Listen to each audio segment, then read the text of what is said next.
अभी मैं यहाँ पे पाइप फिटिंग के बारे में बता रहा हूँ। जैसे कि यहाँ पे ड्राइंग दिखाया गया है, एक 150 का लाइन, ये देख रहे हैं 150 का लाइन है, वो इधर से आया है, देख सकते हैं कि ड्राइंग में हम यहाँ पे ये चीज़ देखेंगे कि यहाँ पे जो है इसका मेजरमेंट लेना है कि यहाँ पे 150 ये जो है कितना लंबा पाइप आएगा। उसको देखने के लिए हम इधर एक ये देखिए, ये जो दिखा रहा है ये है कॉलम, यहाँ से हम टच करेंगे, यहाँ से टच करके कॉलम से यहाँ तक का हम ड्राइंग में मेजरमेंट लेना है। उसी के हिसाब से इधर जो बिल्डिंग होगा उसमें हम कॉलम से इसका पाइप का लेंथ ले लेंगे। लेंथ लेने के बाद इसका जो 150 का पाइप में ज्वाइंट करना है, सामने से जो पाइप आ रहा है ये 150 का, उसमें हम ये वाला 150 का टी ज्वाइंट करना है। तो उसके लिए यहाँ पे क्या है कि हम अभी इसका हम टी ज्वाइंट किए हैं, ये जो टी ज्वाइंट किए हैं तो उसके लिए हमें फार्मूला होता है टी ज्वाइंट का। 150 में 150 का ज्वाइंट किया हुआ है यहाँ पे, जैसे कि देख सकते हैं ये जो 150 का पाइप इधर आया है ये वाला 150 में ज्वाइंट हुआ है। अब आगे रिड्यूस होकर के 80 का पाइप इधर से साइड से 40 और 32 से निकला है। तो यहाँ पे ये चीज़ को करने के लिए हम 150 का टी बनाने के लिए हमें एक फार्मूला आता है जो कि यहाँ पे देख सकते हैं टी ज्वाइंट का होता है ओडी। 150 का ओडी गुना में ओडी, ओडी गुना में ओडी डिवाइड बाई ओडी गुना में 4 कब करेंगे, ये जो टी ज्वाइंट है यहाँ पे ये वाला उसका कटबैक निकल जाएगा। तो हमें ओडी अगर यही अगर 150 में 150 का टी है, अगर 150 में अगर 80 का होता तो वो वाला यहाँ पे 80 वाला जितना ओडी होता है यहाँ पे लिखते, इसको मल्टीप्लाई 4 से करते, तब फिर मेन ब्रांच जो मेन लाइन है उसको डिवाइड करते इससे। इस तरीके से टी का कैलकुलेशन हो जाता है, ओडी गुना में OD divide by OD into 4, इस तरीक़े से टी। और इसी तरीके अब इधर से ये जो लाइन का लेंथ निकाल लिए, यहाँ पे लाइन का लेंथ निकाल लिए, इधर का भी लेंथ निकाल लेंगे। अब यहाँ पे 45 डिग्री करना है, क्योंकि ये कैपिटल है, थोड़ा सा ये उठा हुआ है, तो इसके लिए एक फार्मूला होता है।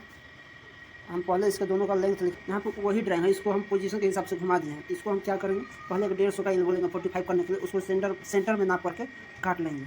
एक एल्बो में 2 गोस, जैसे कि एक ये है और एक ये है और दूसरा ये है, इन दोनों को हम पहले पाइप में लगा लेंगे। पाइप में लगाने के बाद हम ये करेंगे, यहाँ से इसका हाइट नापेंगे। जैसे कि ये वाला है, यहाँ से इसका जो टॉप ऊपर से लेंगे, सीलिंग से लेकर के पाइप का ये टेप टॉप लेंगे, टॉप सीलिंग से पाइप का टॉप लेंगे। और उसके बाद यहाँ भी ये जो सीलिंग है, ये सीलिंग से इस वाला पाइप का टॉप लेंगे, बॉटम में टॉप लेंगे। दोनों को देखने के बाद ऐसा इसलिए करते हैं ताकि मेरा पाइप का सेंटर निकल जाए, इसका पाइप का सेंटर और इसका पाइप का सेंटर निकल जाए। इसके लिए हम दोनों यहाँ से यहाँ इसका पाइप का टॉप, इस सीलिंग से इस पाइप का टॉप, दोनों को लेंगे। और प्लस में इस जो यहाँ जो डिस्टेंस है ये वाला सीलिंग से इस पाइप का टॉप, उसी में फिर ये वाला जो है ना कैपिटल का जो हाइट है उसको ऐड कर लेंगे। इसको ऐड करके मतलब ये वाला प्लस ये वाला, ये दोनों को ऐड करके एक इसमें से हम इसको माइनस कर देंगे। जब इसको माइनस कर देंगे, यहाँ इसका सेंटर और इसका सेंटर हम निकाल लेंगे, क्योंकि जब 2 पाइप ऊपर नीचे हो और उसको सेंटर निकालना है तो इसी तरीक़े से निकलता है। मान के लिए यहाँ पे 2 पाइप है, जैसे कि हम यहाँ पे बतला रहे हैं कि एक ब्लू कलर के नीचे है, ये ऊपर है, और ऊपर कोई लाइन है ऊपर गया, जैसे कि ये रेड कलर का गया है सीलिंग है। तो वहाँ से हम क्या करेंगे, फर्स्ट एक पाइप का सीलिंग से टॉप का लेंथ नापेंगे हाइट, फिर दूसरी तरफ ये जो पाइप है इसका भी सीलिंग से इस पाइप का भी टॉप नापेंगे। दोनों को नापने के बाद माइनस कर देंगे, 12 में से छोटा को माइनस कर देंगे, और जो आएगा वो दोनों पाइप का सेंटर हो जाएगा। सेंटर मतलब कि यहाँ से ये जो हरियर लाइन है यहाँ से यहाँ के बीच का सेंटर आ जाएगा। उसी प्रकार हम यहाँ पे किए हैं कि हम पहले यहाँ से इसका पाइप का टॉप निकाल लिए हैं, और इस सीलिंग को ये जो कैपिटल है इसको भी प्लस ऐड कर लिए हैं नाप के, ये कितना है, प्लस में इसका हाइट नाप लिए हैं पाइप का टॉप से ये सीलिंग का, उसमें से फिर इसको माइनस कर देंगे इस पाइप का टॉप से। तो वही बोला था कि पहले हम इसको प्लस करेंगे, पाइप को मेजरमेंट लेते समय इन दोनों को प्लस कर देंगे और इसका हाइट लेना, दोनों को इसमें से इसको माइनस कर देंगे तो पाइप का सेंटर निकल जाए। पाइप का सेंटर निकालने के बाद जो 150 का एल्बो है उसका एल्बो का हम सेंटर में 2 भाग में उसको काट देंगे, ऐसे बीच में काट देंगे। काटने के बाद यहाँ पे टैकिंग कर देंगे सीधा देखेंगे। सीधा देखने के बाद यहाँ से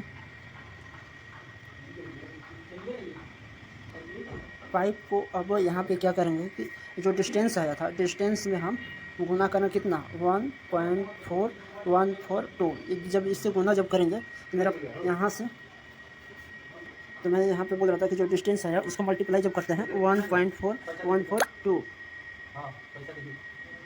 तो हम पहले डिस्टेंस में इतना से गुना करेंगे 1.4142, इससे जब मल्टीप्लाई जब करेंगे तो मेरा जो टोटल पाइप का लेंथ है यहाँ से यहाँ तक का निकलेगा। और इसमें से हम एल्बो का माइनस करेंगे यहाँ पे, जैसे तो हम यहाँ से क्या होगा, इसको हम एल्बो का माइनस कर देंगे। टोटल जो लेंथ आएगा डिस्टेंस में 1.4142 से जब गुना करेंगे जो भी पाइप का मेजरमेंट आएगा, उसमें ये वाला जो माइनस है एल्बो का, यहाँ से यहाँ तक का और यहाँ से यहाँ तक का ये जो लेंथ आएगा, जैसे कि 60 सेंटीमीटर है चाहे 80 सेंटीमीटर, यहाँ से अगर बाई 80 सेंटीमीटर आ गया, यहाँ से यहाँ के बीच में एल्बो का ये हाफ, इधर ये हल्का बढ़ा था, ये हल्का ऊपर गया, इसी वाला पाइप में लेंथ थोड़ा बढ़ गई था इस एल्बो का। तो भाई ये 80 अगर आता है यहाँ से, तो इसको 80 गुना में 2 करेंगे, क्योंकि दोनों तरफ एल्बो है। तो इसको जब 80 गुना में 2 160 आएगा। अब इसको क्या है कि 160 हम माइनस करते हैं, जो पाइप का टोटल डिस्टेंस में हम 1.4142 से जो गुना करे थे, जो लेंथ आया था उसमें हम इसको माइनस कर देंगे। इसको माइनस कर देंगे तो जो मेजरमेंट कैलकुलेशन आएगा वो हो जाएगा, इस पाइप का लेंथ आ जाएगा। उसको लगाने के बाद फिर इसको इस तरीक़े से फिटिंग कर देंगे।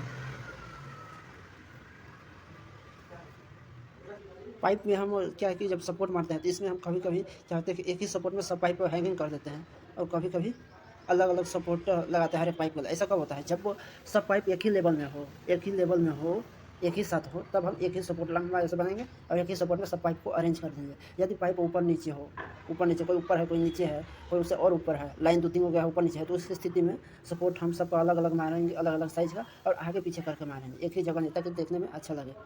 इस तरीके से सपोर्ट मारा जाता है। जैसे कि यहाँ पे दिखा रहा है कि कोई जो पाइप है तो ये थोड़ा ज़्यादा ऊपर है, जिसका सपोर्ट कम है, ये थोड़ा और ऊपर है, ये सबसे बड़ा है, मतलब नीचे है, तो इसका सपोर्ट थोड़ा बड़ा है। तो इस तरीक़े से अगर ये तीनों का हाइट सीलिंग से एक बराबर रहता है, एक लेवल में पाइप रहता है, तो एक ही सपोर्ट मारते हैं यहाँ से, और ये फिर तीनों को एक ही सपोर्ट पे रेस्ट कर देते हैं।